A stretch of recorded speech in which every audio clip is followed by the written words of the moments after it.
Ma femme m'a dit de reculer, de lui donner l'espace dont elle avait besoin, et a promis de me contacter selon ses propres conditions. Alors, je me suis complètement effacé de son radar. 7 semaines plus tard, elle a débarqué à mon bureau, tremblante, me demandant pourquoi elle venait de recevoir les papiers du divorce. Ma femme a pété les plombs contre moi, disant qu'elle avait besoin d'espace et me disant de ne pas la contacter. Alors, j'ai fait exactement ce qu'elle demandait et je lui ai donné un espace permanent. Elle n'a pas très bien pris la chose. Prenez votre popcorn et profitez de ce joyeux bordel. Je m'appelle Andrew, 33 ans, un homme. Abby et moi étions ensemble depuis 5 ans, mariés depuis 3. Les 2 premières années étaient bonnes, vraiment bonnes, en fait. Nous rions, nous voyagions, nous construisions quelque chose qui semblait solide. Puis, quelque part vers la 3e année, les choses ont commencé à changer. Je ne pourrais pas vous dire exactement quand c'est arrivé, mais le temps que je le remarque, la femme que j'avais épousée était devenue quelqu'un que je reconnaissais à peine. Elle était différente depuis des mois, plus froide, plus critique. Tout ce que je faisais était mal, d'une manière ou d'une autre. Le dîner était trop tôt? Non, le dîner était trop tard. Pourquoi je ne répondais pas à ses SMS dans les 30 secondes? Pourquoi je lui envoyais autant de SMS?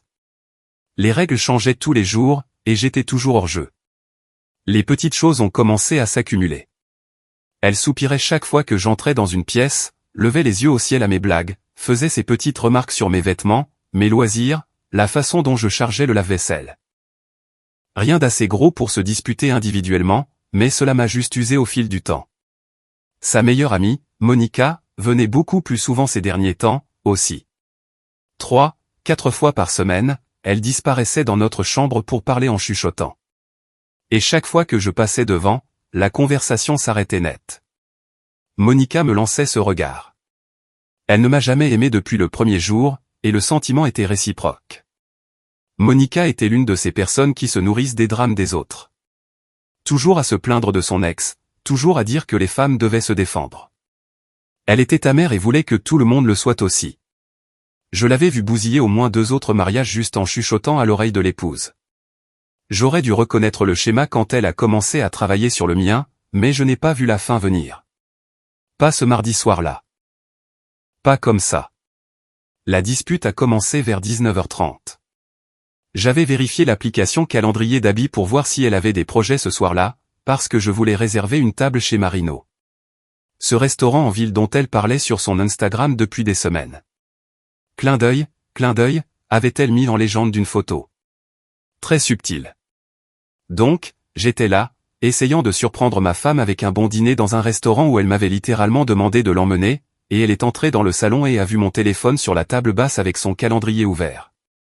On aurait dit que j'avais piraté une base de données gouvernementale. Qu'est-ce que tu fais avec mon calendrier? Sa voix avait ce tranchant.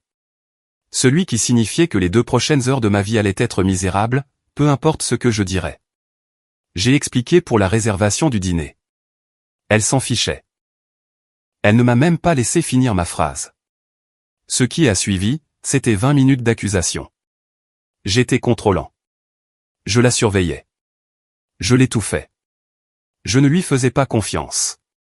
J'avais besoin de connaître le moindre de ses mouvements. Elle avait besoin d'espace. Elle ne pouvait pas respirer. Elle a dit que Monica avait raison à mon sujet. Cette dernière partie a attiré mon attention. Monica avait raison sur quoi, exactement? Abby ne voulait pas élaborer.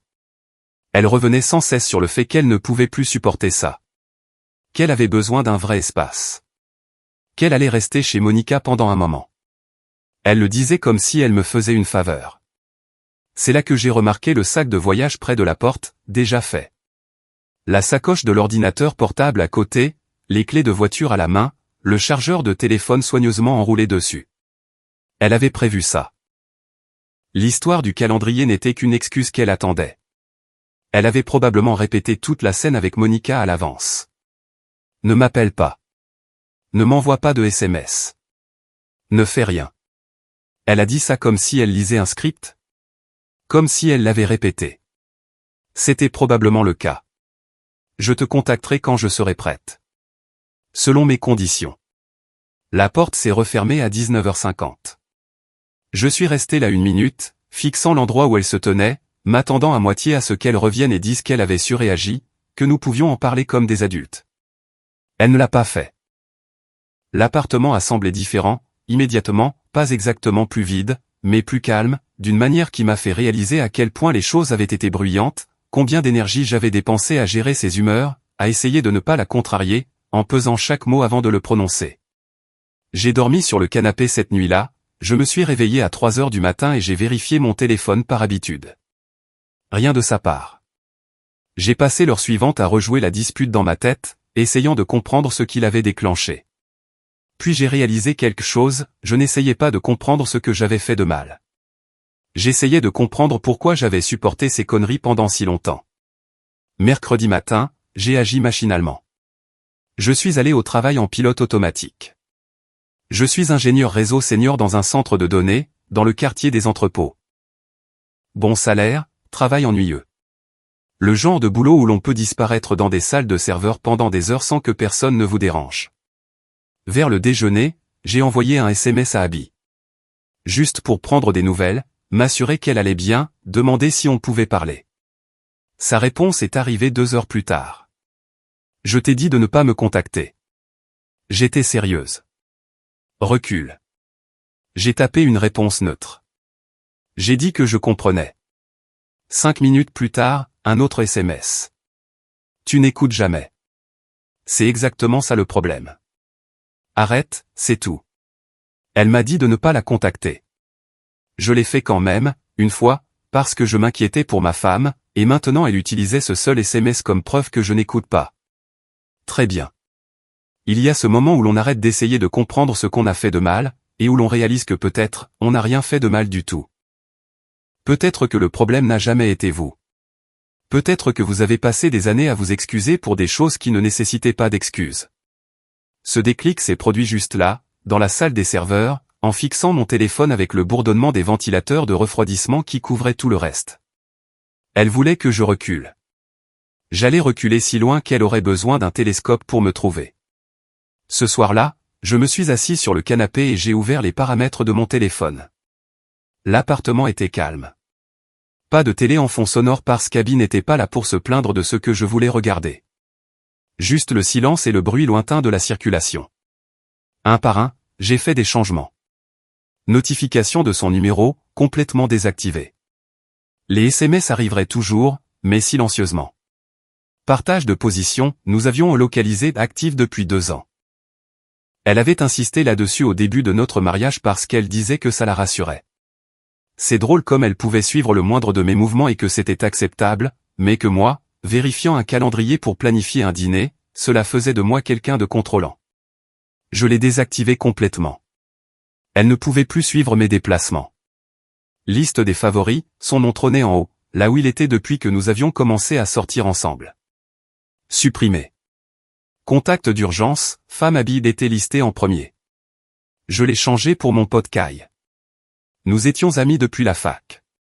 C'était un électricien avec sa propre entreprise, divorcé 2 fois, et il n'avait aucun filtre sur ses opinions. Instagram, je me suis désabonné, j'ai empêché ses publications d'apparaître dans mon fil d'actualité. Confirmation de lecture, désactivée spécifiquement pour son numéro. Elle ne saurait plus quand j'avais vu ses messages. Quand j'ai fini, j'ai posé le téléphone et j'ai laissé échapper un souffle que j'avais l'impression de retenir depuis des années. Jeudi matin, je me suis fait un petit déjeuner complet. Abby avait toujours quelque chose à dire sur ce que je mangeais. Trop de cholestérol. Trop lourd pour le matin.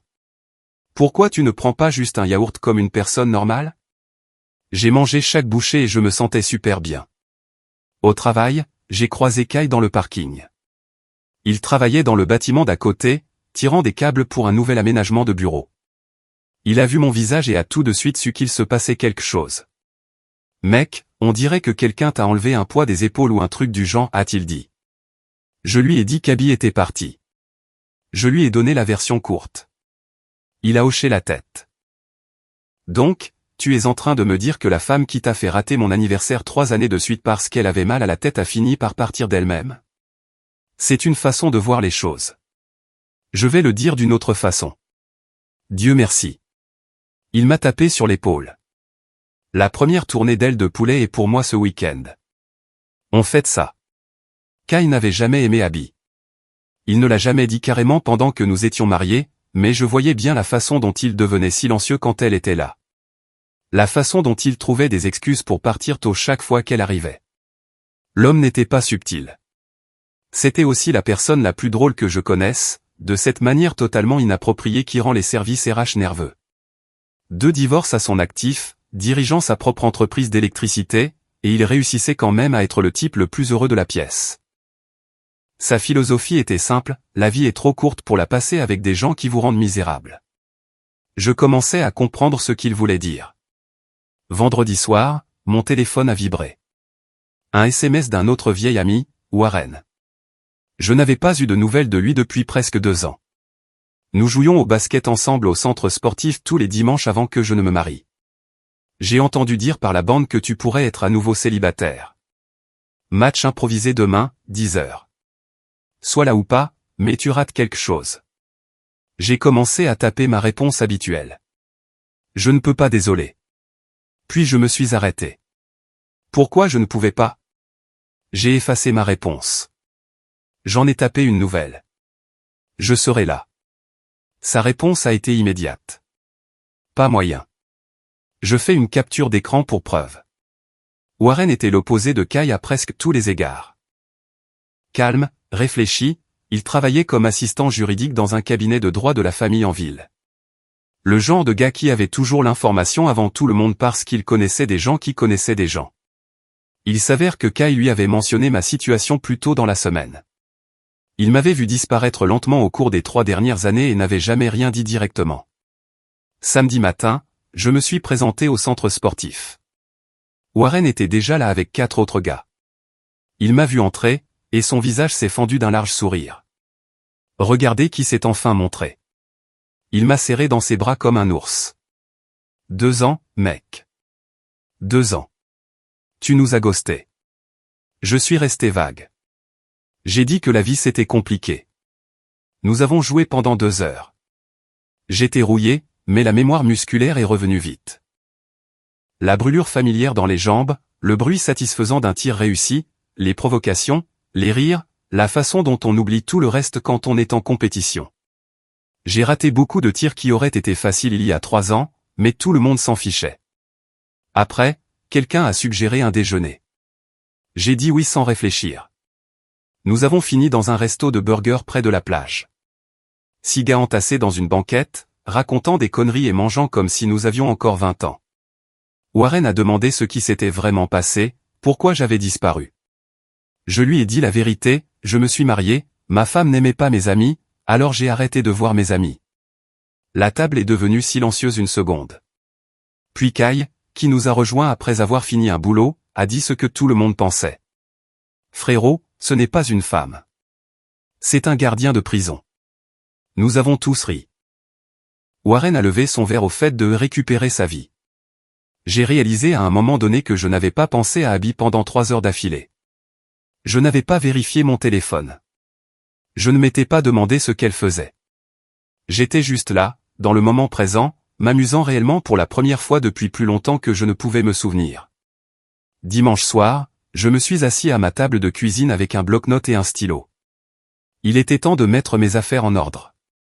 La première chose que j'ai faite a été d'ouvrir notre compte bancaire commun sur mon ordinateur portable. Nous avions environ 22,000 $ dedans combinés. Notre compte épargne en avait 18,000 $ de plus. Mon compte chèque séparé, celui où mes chèques de paie étaient déposés avant que je ne transfère l'argent vers le commun, avait environ 6,000 $. Je n'ai touché à rien pour l'instant. Je n'étais pas stupide. Déplacer de l'argent avant de parler à un avocat aurait l'air mauvais, mais j'ai tout documenté. Capture d'écran après capture d'écran, historique des transactions, solde des comptes, date et montant. J'ai créé un dossier sur mon ordinateur appelé dossier et j'ai commencé à le remplir. Ensuite, j'ai parcouru notre appartement. Nous avions acheté la plupart des meubles ensemble, mais il y avait des choses qui étaient clairement à moi. La montre de mon grand-père, mon équipement photo, le ballon de basket signé du match de championnat de 98 que mon père m'avait donné avant de décéder. Du matériel de pêche. J'ai tout photographié, fait une liste, noté ce qui était à moi avant le mariage, ce que nous avions acheté ensemble, ce qui était à elle, les numéros de série le cas échéant, les dates d'achat, tout documenté comme si je me préparais pour un audit fiscal. Lundi matin, j'ai appelé un avocat spécialisé en divorce. Un type nommé Reginald. Kyle l'avait utilisé pour ses 2 divorces et disait qu'il valait chaque centime. Direct, efficace, ne perdait pas de temps avec les sentiments. Il faisait juste le boulot. J'ai obtenu un rendez-vous pour jeudi. Au travail, les choses semblaient plus faciles. Je n'étais pas distrait. Juste concentré sur le travail devant moi. Mardi, j'ai commencé à séparer nos vies numériques. J'ai changé les mots de passe de tout. Chaque service d'abonnement que nous partagions. Je les ai tous changés pour de nouveaux mots de passe qu'elle ne pouvait pas deviner. J'ai redirigé mon courrier important vers une boîte postale que j'ai ouverte près du travail. Je ne voulais pas que les papiers du divorce ou la correspondance légale arrivent à l'appartement où Abby pourrait les intercepter si elle revenait chercher ses affaires. Ou pire, Monica. Elle avait toujours ce double des clés qu'Abby lui avait données. Je ne serais pas surpris si l'une ou l'autre venait vérifier et fouiner. Mercredi soir, Kyle est venu m'aider à faire l'inventaire de l'appartement. Il a parcouru chaque pièce avec un porte-bloc pendant que je prenais des photos et des vidéos. Ce canapé, a-t-il dit en lui donnant un coup de pied. C'est le canapé où elle t'a forcé à regarder les 7 saisons de cette horrible émission de pâtisserie. C'est un canapé confortable. C'est un canapé maudit. Tu devrais le brûler. Faire une sorte de rituel. Peut-être impliquer un prêtre. Il n'avait pas tout à fait tort, mais le canapé restait. Je l'avais payé. Nous avons tout documenté. Chaque meuble, chaque appareil électroménager, chaque objet décoratif dont elle avait insisté que nous avions besoin et qu'elle n'avait plus jamais regardé. L'appartement ressemblait à une enquête d'assurance au moment où nous avons fini. Kyle a ouvert une canette de soda et a regardé autour de lui. Tu sais ce qui est bizarre? Cet endroit semble déjà différent. Moins comme un musée où tu n'as pas le droit de toucher à quoi que ce soit. Il avait raison. Jeudi matin, j'ai rencontré Reginald. L'homme lui-même était exactement ce que Kyle avait décrit. Milieu de la cinquantaine, tempe grise. J'ai exposé la situation. Ma femme est partie il y a 10 jours. Elle m'a dit de ne pas la contacter. Je n'ai pas eu de nouvelles d'elle depuis, sauf par l'intermédiaire de ses amis qui essaient de me faire culpabiliser. Sa meilleure amie lui remplissait la tête de bêtises depuis des mois avant ça. Je voulais connaître mes options. Il a écouté sans m'interrompre, a pris des notes, posé des questions, durée du mariage, actifs combinés, enfants éventuels, propriété possédée versus louée. Il a posé des questions sur les actifs. Je lui ai montré ma documentation, les captures d'écran, les photographies, les listes d'inventaire. Il avait l'air sincèrement impressionné. C'est minutieux, a-t-il dit. La plupart des gens viennent ici avec rien d'autre que des sentiments blessés et des souvenirs flous de ce qu'ils possèdent. Vous pourriez donner un cours là-dessus. Je lui ai dit que j'aime être préparé. Nous avons discuté du calendrier. Je pouvais déposer la demande immédiatement, mais il a recommandé d'attendre encore une semaine ou 2. Laissez-la s'installer confortablement dans sa petite bulle de séparation. Laissez-la penser que j'étais à la maison à m'apitoyer sur mon sort, attendant son appel. Puis lui signifier les papiers et regarder tout s'effondrer. Je suis sorti de son bureau avec une convention d'honoraires signée, un rendez-vous de suivi programmé et un plan en place. 1,5 cents d'avance, le reste facturé à l'heure. Ça valait chaque centime si cela signifiait m'en sortir proprement. Sur le chemin du retour, je me suis arrêté au centre sportif. Warren était là, dirigeant des exercices avec des enfants de la Ligue junior qui l'entraînaient. Il m'a fait signe de venir. Tu ressembles à un gars qui sait ce qu'il fait, a-t-il dit. J'y arrive. Il m'a lancé le ballon.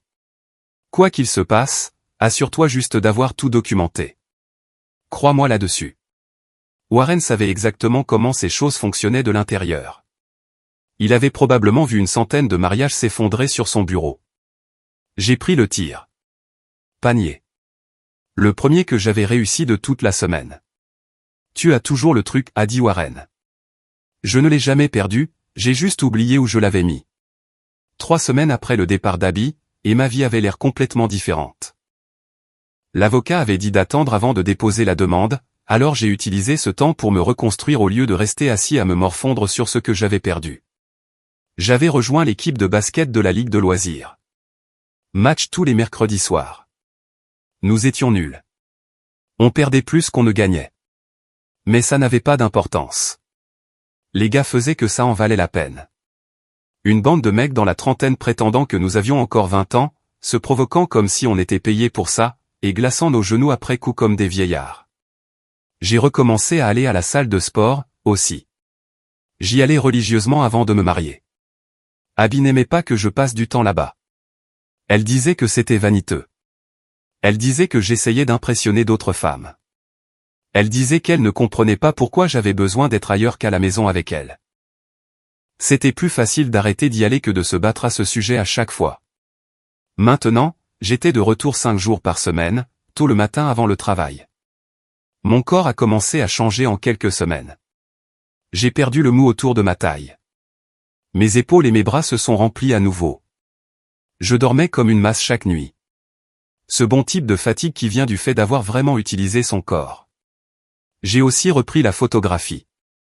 J'adorais ça. J'avais un appareil photo décent qui prenait la poussière dans le placard depuis 3 ans. Maintenant, je photographiais des levers de soleil au bord de l'eau avant le travail. J'éditais des photos les matins de week-end dans des cafés. Une petite chose, mais c'était comme récupérer un morceau de moi-même. Au travail, mon patron Nathan m'a appelé dans son bureau. Il a dit que ma performance ces dernières semaines avait été vraiment forte. Productivité en hausse de 20%. Taux d'erreur tombé à presque 0. Il me recommandait pour le poste d'architecte réseau senior qui s'était ouvert. Augmentation de 40%, rôle de chef d'équipe. Je l'ai remercié, essayant de ne pas rire de l'ironie. Ma femme paraît soudain, ma carrière d'école. Pendant ce temps, ses amis ont commencé à appeler. D'abord Monica elle-même. Elle a appelé un mercredi soir pendant que je préparais le dîner. J'ai laissé aller sur la messagerie. Je n'ai pas écouté le message. Pas besoin. Tout ce qu'elle voulait dire était garanti d'être des conneries avec une culpabilisation en prime. Elle a envoyé un texto le lendemain. Abby souffre vraiment. Le moins que tu puisses faire est de tendre la main. Tu lui manques. Je n'ai pas répondu. J'ai laissé le message là, non lu. 2 jours plus tard, un autre texto. Tu es puéril. Les adultes communiquent. C'est exactement pour ça qu'elle est partie. Je n'ai toujours pas répondu. Kai a demandé si je voulais qu'il réponde quelque chose d'inapproprié. Je lui ai dit de garder ça pour plus tard. Vendredi, la mère d'Abby a appelé. Beth avait toujours été gentille avec moi. Elle nous apportait des plats quand nous nous sommes mariés pour la première fois. Elle m'envoyait des cartes d'anniversaire avec des billets de $20 à l'intérieur comme si j'avais encore 12 ans. Un truc de maman traditionnelle. Elle semblait vraiment m'apprécier, ce qui me faisait me sentir un peu mal pour ce qui allait arriver. Chérie, je ne sais pas ce qui s'est passé entre vous deux, mais Abby est hors d'elle. Elle reste chez cette fille, Monica, et pleure toutes les nuits. Ne veux-tu pas s'il te plaît juste l'appeler? J'ai gardé ma voix égale. J'ai dit à Beth qu'Abby m'avait spécifiquement dit de ne pas la contacter. Je respectais ses vœux. Longue pause. Mais sûrement tu pourrais juste prendre des nouvelles une fois. Elle ne le pensait pas vraiment. Elle a été assez claire à ce sujet. Je lui donne juste ce qu'elle a demandé. Beth ne savait pas quoi répondre à cela. Moi non plus, vraiment. Nous avons terminé l'appel maladroitement. Probablement la dernière vraie conversation que j'aurai jamais avec elle. La semaine suivante, le petit ami de Monica a appelé. Un type de la finance nommé Zach, que j'avais rencontré peut-être 2 fois lors de soirées. Il portait toujours des montres chères et parlait de son portefeuille boursier comme si ça intéressait quelqu'un. Il a commencé à me donner des conseils sur les relations comme si nous étions de vieux amis. Il a dit que je devais être le plus mature. Il a dit que les vrais hommes se battent pour leur mariage. Je lui ai demandé depuis combien de temps il coachait Abby pour qu'elle me quitte. Silence de mort. Je ne sais pas de quoi tu merci pour l'appel, Zach.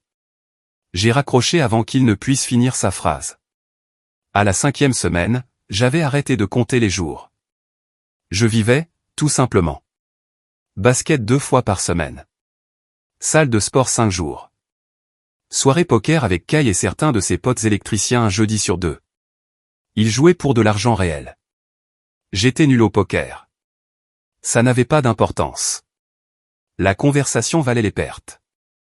J'avais aussi fait changer les serrures sur les conseils de Réginald. Il m'a fait faire ça via le gestionnaire immobilier, et Abby a été notifiée par les avocats qu'elle pouvait planifier une récupération supervisée à tout moment. Ça empêche les entrées non autorisées et les confrontations gênantes. Son ancienne clé ne fonctionnerait plus. Celle de Monica non plus. Warren me tenait au courant des aspects juridiques sans que j'aie à demander. Il avait des contacts partout. Il a suggéré que je documente toutes les tentatives du camp d'Abby pour me contacter. Heure, date, ce qui a été dit, cela pourrait être utile plus tard si elle essayait de prétendre que je l'avais abandonnée. Les papiers du divorce étaient prêts. Réginald avait tout préparé. Le motif était des différences irréconciliables. La division des actifs était simple parce que j'avais tout documenté. Pas d'enfant signifiait pas de complications de garde. Propre et simple. J'ai organisé le timing avec l'huissier de justice. Abby travaillait dans une agence de relations publiques en ville. Horaire régulier, 9h à 17h, du lundi au vendredi. Signifier les papiers à l'appartement de Monica risquait que Monica les intercepte ou cause un drame qui retarderait les choses. L'huissier avait le jeudi à 14h de libre. C'est donc là que nous l'avons programmé. Puis j'ai attendu. Jeudi à 14h10, mon téléphone a sonné. Numéro inconnu. J'ai répondu. M. Hartley? Une voix professionnelle. Huissier de justice confirmant la remise. Lui-même. La signification a été effectuée. Abby a été servi sur son lieu de travail à 14h14. Reçu signé obtenu. Je l'ai remercié et j'ai raccroché. Puis je me suis penché en arrière dans ma chaise et j'ai attendu. Ça n'a pas pris longtemps. Mon téléphone a commencé à vibrer à 14h25. Le numéro d'Abby. J'étais au milieu d'une migration de serveurs qui était prévue depuis des semaines. Je ne pouvais pas arrêter ce que je faisais pour prendre des appels personnels. J'ai laissé sonner. Un autre appel à 14h30, puis 14h40. Des SMS ont commencé à arriver, aussi. Des messages de colère à propos du divorce, exigeant de savoir pourquoi les serrures avaient été changées à l'appartement. J'ai mis mon téléphone en silencieux et je l'ai mis dans le tiroir de mon bureau. La migration était prioritaire. Après 1 heure, la réceptionniste de mon bureau a appelé mon poste. Il y a une femme ici pour vous voir. Elle dit que c'est urgent. Voulez-vous que je la fasse attendre ou dois-je planifier quelque chose? Je lui ai dit que j'arrivais tout de suite. Mon bâtiment avait ses bureaux en open space avec des murs en verre partout. Je pouvais voir Abby debout au bureau de la réception à 10 mètres de là. Le maquillage coulait, serrant une enveloppe Kraft à 2 mains. Quelques collègues ont levé les yeux de leur bureau. Elle m'a vu et s'est approchée rapidement. C'est quoi ça? Elle a levé l'enveloppe, la voix serrée. C'est quoi ce bordel? Les papiers du divorce. Je vois bien. Pourquoi? J'ai gardé ma voix calme. Basse.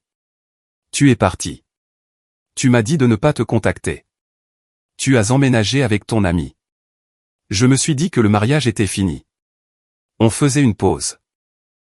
J'avais besoin d'espace. Tu avais besoin d'espace. Je t'en ai donné cette semaine. Son visage s'est tordu. Cette expression que j'avais appris à reconnaître au fil des ans. Tu ne peux pas juste divorcer de moi. On doit parler de ça. On doit travailler sur non. Le mot l'a arrêté net. Quoi? Non, Abby. On n'a pas besoin de travailler sur quoi que ce soit. Tu es parti. Tu m'as dit de ne pas te contacter. Tu as laissé ton ami m'appeler toutes les semaines pour me dire quel mari terrible je suis. Tu as fait ton choix. Maintenant, je fais le mien. Elle m'a regardé comme si une deuxième tête m'avait poussé. Ce n'est pas comme ça que ça devait se passer. Comment ça devait se passer? Elle n'a pas répondu. Elle ne pouvait pas répondre parce que la réponse était évidente. Elle s'attendait à ce que je lui coure après pour prouver que je tenais à elle en ignorant ses instructions explicites. Elle s'attendait à ce que je chasse. Je ne l'ai pas fait. Je ne signerai pas ça, a-t-elle dit finalement. Tu n'es pas obligé. Si tu ne réponds pas, le tribunal avance sans toi. Ses yeux se sont écarquillés. Tu as parlé à un avocat. Il y a plusieurs semaines, juste après ton départ. J'ai eu le temps de réfléchir, Abby. Le temps de me rappeler comment était ma vie avant toi. Le temps de réaliser combien de moi-même j'avais abandonné pour te garder heureuse.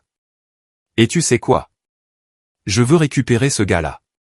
J'étais meilleur que ce que je suis devenu en essayant d'être ton mari. Tu fais une énorme erreur.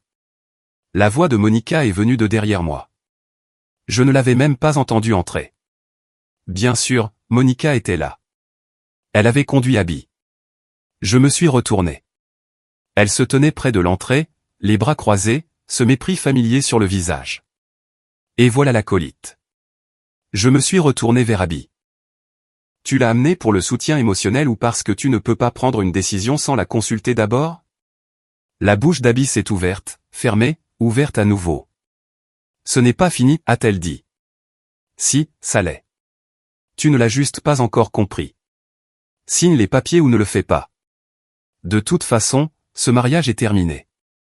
Je suis retourné à mon bureau. Je ne me suis pas retourné. J'avais une migration de serveurs à finir. Kay m'a appelé ce soir-là. J'ai entendu dire que tu lui as fait remettre les papiers au travail, a-t-il dit. L'ami assistant juridique de Warren connaît quelqu'un dans son agence. Il a dit qu'elle est partie assez bouleversée après. Comment tu te sens? Comme si j'aurais dû faire ça il y a 2 ans. Mieux vaut tard que jamais, mec. Abby n'est pas partie sans faire de bruit. Je ne m'y attendais pas. Dans la semaine suivant la réception des papiers, elle avait engagé son propre avocat, un type agressif nommé Fletcher qui se spécialisait dans les divorces difficiles. Il a immédiatement déposé une réponse contestant tout. Il a prétendu que je l'avais abandonné émotionnellement. Prétendu que je cachais des actifs. Prétendu que le mariage était sauvable et que j'étais déraisonnable. Warren avait déjà vu le nom de Fletcher passer dans son cabinet. Pas bon signe. Le type aimait faire traîner les choses. Réginald n'était pas inquiet. C'est standard, a-t-il dit.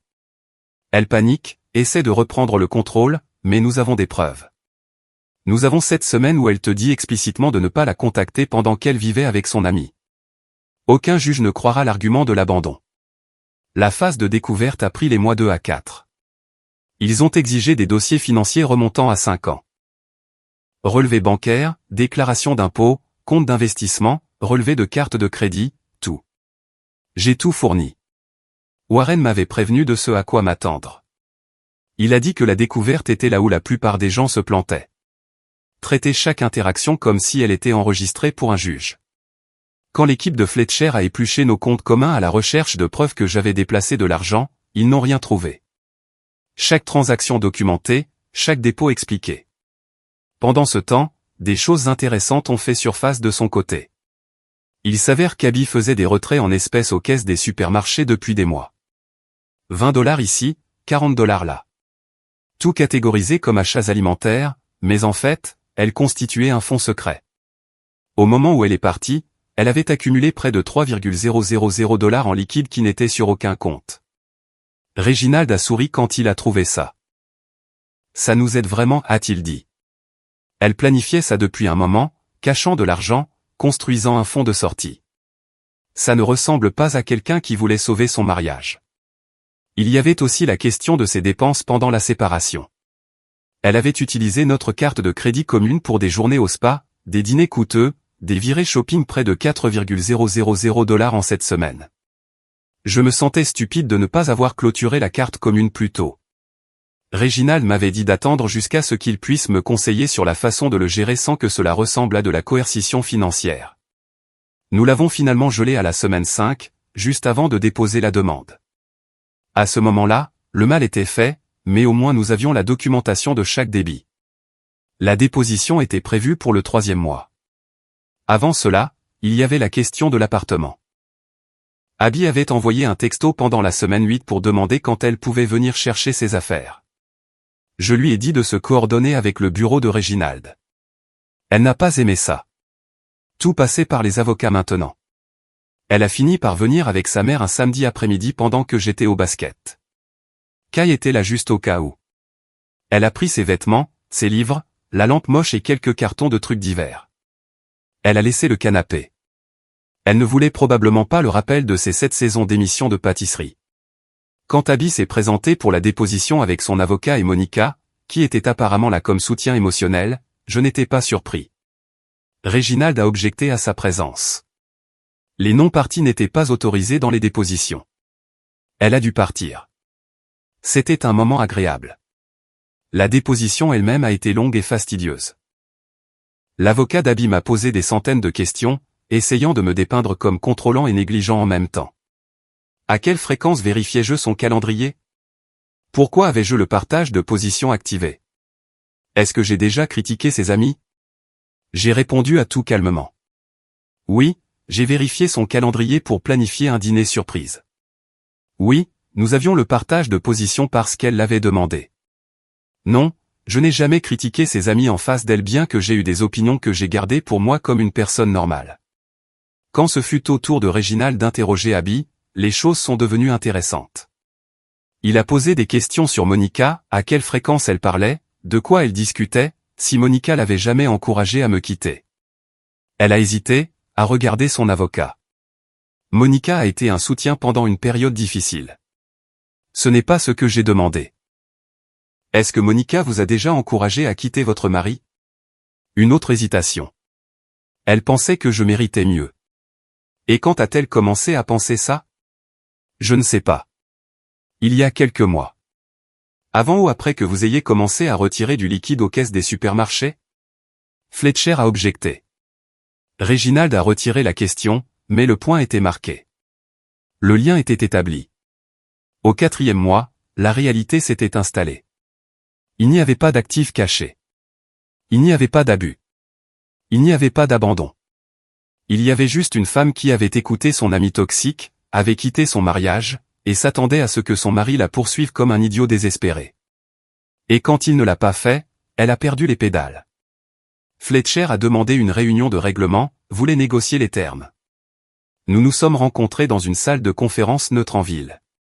Abby, Fletcher, moi, Réginald. Pas de Monica cette fois.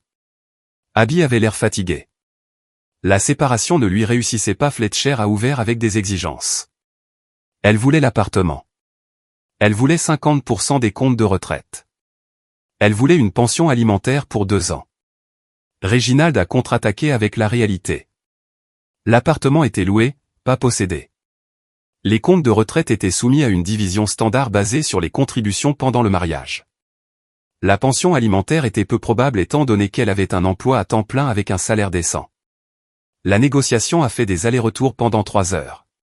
Finalement, nous avons atteint un accord. Elle a obtenu 40% de l'épargne commune. J'ai pu garder ma retraite complète puisque j'y avais contribué à 90%. Pas de pension alimentaire, rupture nette. Abby a regardé les termes, puis m'a regardé. Je n'arrive pas à croire que ça arrive. Crois-y. Qu'est-ce qui t'est arrivé? Tu étais si facile à gérer avant. J'ai arrêté de laisser passer les choses. Cette version de moi ne rendait service à aucun de nous deux. Elle a signé les papiers. 5e mois, c'était finalisé. J'ai fêté ça en prenant un jour de congé et en allant surfer avec Warren. Il m'apprenait depuis 2 mois. J'étais nul, je tombais plus que je ne tenais debout, mais la partie nulle commençait à devenir moins nulle. Nous étions assis sur nos planches dans l'alignement, attendant les séries, et il a demandé comment je me sentais. Plus léger, ai-je dit. Une vague est arrivée. Warren l'a prise, l'a surfé presque jusqu'au rivage. Il a frimé avec un petit virage à la fin. L'homme était agaçant tellement il était bon dans tout ce qui était sportif, comme si quelqu'un lui avait donné des codes de triche pour le sport. Quand il a ramé pour revenir, il avait des nouvelles. Il avait entendu par la rumeur des assistants juridiques que Monica et Zach avaient rompu. Le gars de la finance. Apparemment, il en a eu marre d'être utilisé comme messager dans le drame conjugal de quelqu'un d'autre. Ils se sont disputés à propos des limites et du fait qu'elle fourrait toujours son nez dans les affaires des autres au lieu de se concentrer sur leurs relations. Il s'est tiré. Je ne pouvais pas dire que je me sentais mal à ce sujet. Il y a plus, a dit Warren. Monica a apparemment blâmé Abby pour la rupture. Elle a dit que si Abby avait juste géré son propre mariage, rien de tout ça ne serait arrivé. Elles ont eu une énorme dispute. À quel point? Abby a dû trouver un autre endroit où rester. Elle a fini par retourner chez sa mère. J'ai laissé ça pénétrer un instant. La femme qui avait passé des mois à empoisonner mon mariage s'est retournée et a blâmé mon ex-femme quand les choses se sont effondrées de son côté. Karma, ai-je dit. On récolte ce que l'on sème. Un mois après que le divorce fut définitif, j'ai reçu un appel d'un numéro inconnu. J'ai failli ne pas répondre. Allô? C'est Beth, la mère d'Abby. J'ai attendu, je n'ai rien dit. Je voulais juste te dire que je suis désolé pour la façon dont tout s'est passé. Pour le comportement de ma fille, pour cette Monica qui lui a mis des idées dans la tête pendant des mois, pour tout ça. Je ne m'attendais pas à ça. J'apprécie que vous disiez ça, Beth. Abby vit de nouveau avec moi maintenant. L'entreprise où elle était a fait des licenciements le mois dernier et son équipe a été touchée.